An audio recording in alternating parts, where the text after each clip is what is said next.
Le titre, c'est Nous ne pouvons connaître le goût de l'ananas par le récit des voyageurs. C'est une phrase de Leibniz. Et l'idée, c'est de proposer à des personnes de réfléchir avec nous à une forme spectaculaire pour parler de leur expérience de vie, ce qui les intéresse, comment ils en sont arrivés là où ils en sont. Et nous, en parallèle, on travaille sur la biographie d'un artiste fictif qui s'appelle X, IKS, et qui se nourrit de ces rencontres pour fabriquer sa propre biographie.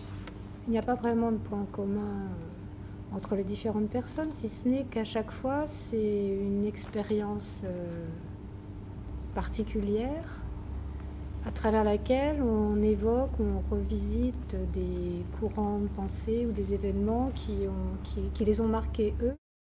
Et donc, dans l'idée de la scénographie, c'est plus que ça apparaisse un peu comme énigmatique et que ce soit les parcours qu'on peut faire à l'intérieur qui vont peu à peu, j'espère, dévoiler des significations ou des résonances avec le discours qu'on va tenir.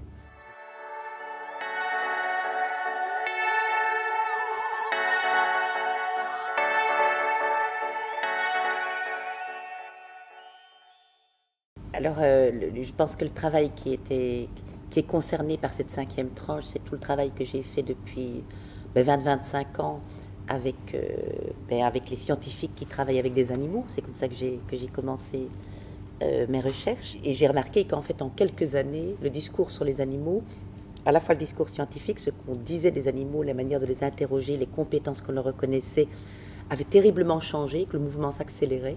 Et ça permettait de faire un diagnostic aussi, parce que cette façon de faire a très rapidement contaminé la société. Et donc finalement, on s'est retrouvé avec des animaux beaucoup plus présents que ce qui n'était auparavant.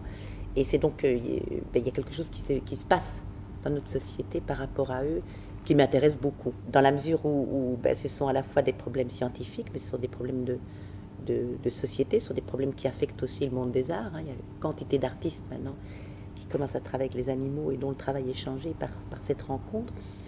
Eh bien, le rapport qu'on entretient avec le savoir, avec la compagnie Arsène, dont quelques représentants éminents sont ici présents, c'est de prendre le savoir suffisamment au sérieux dans sa dimension profondément gaie.